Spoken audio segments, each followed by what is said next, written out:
हर खबर पर होगी आपकी पकड़। डाउनलोड कीजिए एबीपी लाइव ऐप। हमारे साथ दो खास मेहमान जुड़े हुए हैं। पटना के डीएम कुमार रवि हमारे साथ जुड़ रहे हैं और रायपुर नगर निगम के कमिश्नर सौरभ कुमार। आप दोनों का बहुत बहुत स्वागत एबीपी न्यूज पर। मैं कुमार रवि पहले आपका रुख करना चाहूंगी। बिहार में स्वास्थ्य सेवाओं की स्थिति किसी से छुपी हुई नहीं है। ऐसे में पटना में पिछले 14 दिनों में एक भी नया मामला ना आना बहुत बड़ी उपलब्धि है। क्रेडिट किसको देंगे और क्या प्रयास किया आपने इसके लिए? बहुत बहुत धन्यवाद। यहाँ जो पटना जिले में मैं ये बताना चाहूँगा कि लॉकडाउन के समय लोगों का बहुत ही अच्छा सहयोग मिला और उन लोगों ने लॉकडाउन की अवधि में जो सोशल डिस्टेंसिंग का फॉर्मूला दिया गया उस पर पूरी तरह से लोगों ने अमल किया और जिला प्रशासन ने जो भी निर्देश दिए उसको बहुत ही अच्छे से उसको धरातल पर उतारा गया। साथ ही साथ राज्य सरकार के स्तर से जितने भी दिशा निर्देश जारी हुए उन सभी का जिला प्रशासन के द्वारा यह प्रयास किया गया कि पूरी तरह से उसका अनुपालन हो।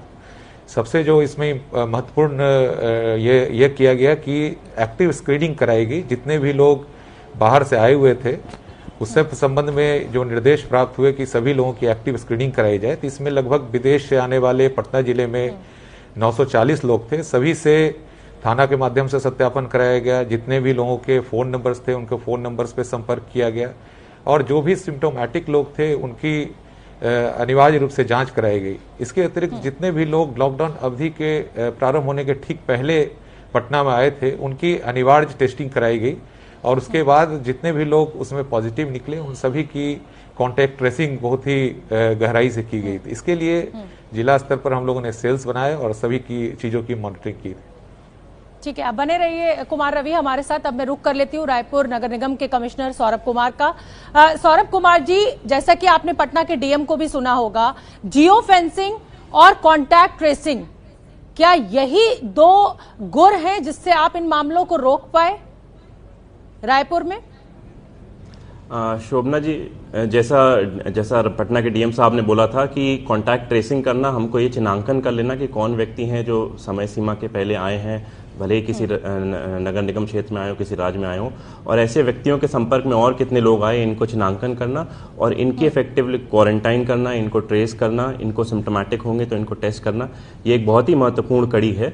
और मेरा मानना है कि ये सभी नगरीय प्रशासन, सभी जिला प्रशासन, सभी राज्य शासन कर ही रहे हैं। हमारे माननीय मुख्यमंत्री जी ने 21 तारीख के पहले ही लॉकडाउन घोषित कर दिया था, तो उसके बाद हमने जितने भी लोग आ रहे थे 1 मार्च से पहले, हमने उनको एक एक व्यक्ति का हमारे पास डाटाबेस है और उसी को आगे लेके ही चलते हैं। ठीक है, आप बने रहिए हमारे साथ में। कुमार रवि, आपका फिर एक बार रुख करना चाहूंगी। ये भी खबर आ रही है कि टेस्टिंग कम हो रही है बिहार में, टेस्टिंग किट्स की कमी है, टेस्टिंग कम हो रही है, इसलिए क्या ये एक वजह है कि आंकड़े कम है बिहार में? नहीं, ऐसा बिल्कुल नहीं है। हम लोगों ने पूरी जो एक्टिव स्क्रीनिंग कराई है उसमें सभी जगह तरह के लोगों की स्क्रीनिंग कराई है। सबसे पहले जो स्पेशल ट्रेन से आए थे तो उनकी भी 8000 लोगों की डायरेक्ट एक्टिव स्क्रीनिंग कराई गई थी। उसमें जितने लोग सिम्टोमेटिक पाए गए सबकी जांच कराई गई और मैंने पहले भी बताया जैसा कि सभी स्थानों पर हुआ है उसी तरह से यहाँ भी जितने भी लोग विदेश से आए हुए थे या बाहर से अप्रवासी मजदूर आए हुए थे उन सभी के लिए वहाँ पर एक्टिव स्क्रीनिंग की व्यवस्था की गई। इसके साथ साथ जितने लोग अप्रवासी मजदूर आए हुए थे उनके लिए ये स्कूल क्वारंटाइन सेंटर्स बनाए गए और पंचायतों में ही उनके रहने की व्यवस्था की गई। इसके पहले कि वो घर जाते उसके पहले ही उनको पंचायतों में ठहरने की व्यवस्था की गई और पूरी तरह से इसको देखा गया। कहीं से भी टेस्ट किट कम होने की बात या टेस्टिंग कम होने की बात नहीं है। हम लोगों ने जितने लोगों की टेस्टिंग कराई सभी की टेस्ट रिपोर्ट्स भी समय पे आई, जिसके कारण हम लोग समय पे ऐसे लोगों को आइडेंटिफाई करके हम लोगों ने जियो फेंसिंग जिसको हम लोग कर रहे हैं, जो हम लोग का एरिया जहां पर भी इसको पूरे एरिया को लॉकडाउन करना था उस एरिया में हम लोगों ने इस पर काम किया। इसलिए जितने भी लोग आए उसकी समय पे टेस्टिंग रिजल्ट आने के कारण कॉन्टैक्ट ट्रेसिंग बहुत ही समय पर संभव हो सका और हम लोग अभी तक इस प्रयास में हम लोग काफी हद तक इसको रोकने में सफल हुए हैं। ठीक है, सौरभ कुमार, आपके यहाँ टेस्टिंग किट्स का क्या स्टेटस है? क्या रैपिड टेस्टिंग किट्स आपके प्रदेश में पहुंच गई हैं? आपके पास क्या अपडेट है इसको लेकर? वर्तमान में टेस्टिंग लैब में हो रही है। रैपिड टेस्ट किट आज संभवतः आ गई हैं, करीब 75,000 रैपिड टेस्ट किट आई हैं जो स्वास्थ्य विभाग के पास आई हैं। वो साउथ कोरिया से आई हैं। उसमें राज्य शासन का एक बहुत बड़ा योगदान है, जिसकी वजह से हम इतनी जल्दी टेस्ट किट ला पाए हैं। एंटीबॉडी टेस्ट किट भी वर्तमान में प्रक्रियाधीन है। मेरे हिसाब से शायद 1 से 2 दिन में आ जाएंगे, उसका भी ऑर्डर हो चुका है। ठीक है। कुमार रवि, जमाती जो हैं, जिसको कहा जाए तबलीगी जमात के जो लोग हैं, वो जिस जिस प्रदेश में पहुंचे आंकड़े में बहुत तेजी देखी गई। बिहार में आपने इस समस्या को, पटना में इस समस्या को आपने कैसे हैंडल किया?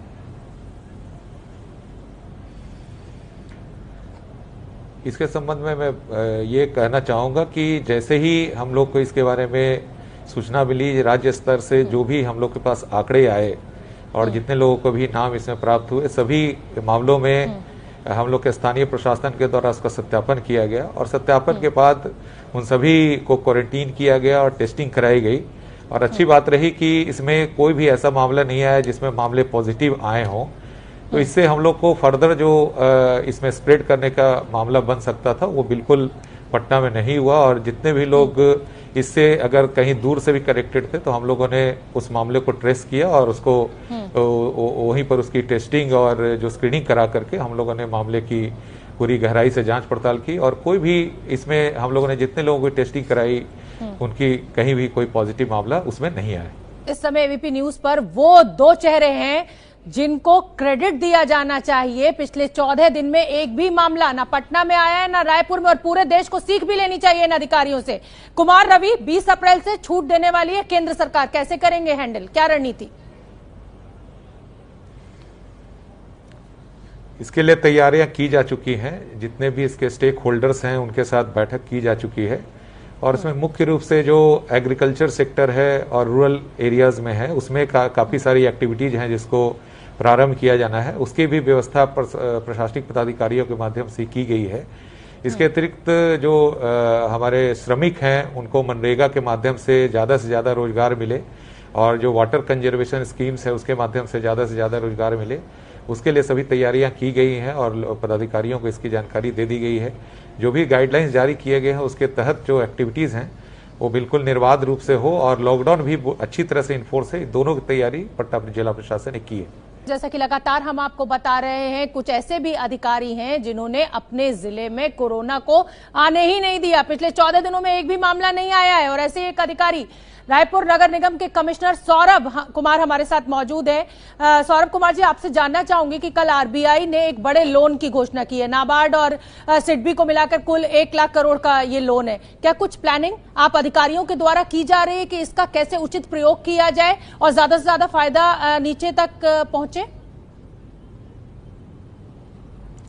माननीय मुख्यमंत्री जी ने जैसा हमको निर्देशित किया है कि जब लॉकडाउन खुलेगा 21 के बाद, तो विशेषकर जो लघु सीमांत उद्योग हैं, शहरी क्षेत्र में बहुत सारे छोटे छोटे उद्योग होते हैं जो बहुत ज़्यादा बैंक लिंकेजेस जिन पे लोन है, उनको किस तरह से हम जो आरबीआई का नई गाइडलाइन है उससे मदद दिला सकें।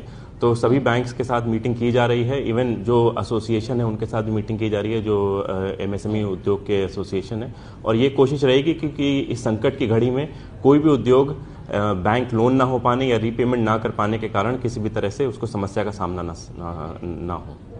और एक छोटा सा जवाब आपसे ये भी चाहूंगी मैं कि अब 20 अप्रैल के बाद, क्योंकि एक पार्शियल छूट देने की बात केंद्र सरकार कर रही है, तो क्या रणनीति, कहीं ऐसा ना हो कि मामले अचानक बढ़ जाएं और लोग बाहर निकलें? तो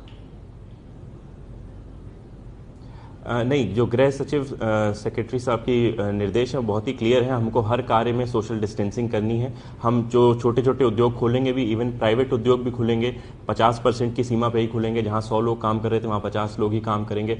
जो स्वयं से व्यवसाय करने वाले लोग होते हैं, प्लम्बर, इलेक्ट्रीशियन, वो भी अब फील्ड में अपना काम कर सकते हैं। पर ये समस्त कार्य जो करना है बैंकों को, लोगों को, व्यवसायियों को, वो सोशल डिस्टेंसिंग के नॉर्म्स मेंटेन करते हुए, पब्लिक स्पेसेस में मास्क पहनते हुए ही करना है। और मेरा पूरा मानना है कि यदि हम सब सजग होकर काम करेंगे, हमको जनता का बहुत अच्छा सहयोग मिल रहा है, तो हम इस पर नियंत्रण पा सकते हैं। बहुत बहुत धन्यवाद सौरभ कुमार, हमारी शुभकामनाएं भी। जिस तरीके से सफलतापूर्वक आपने रायपुर को संभाला है,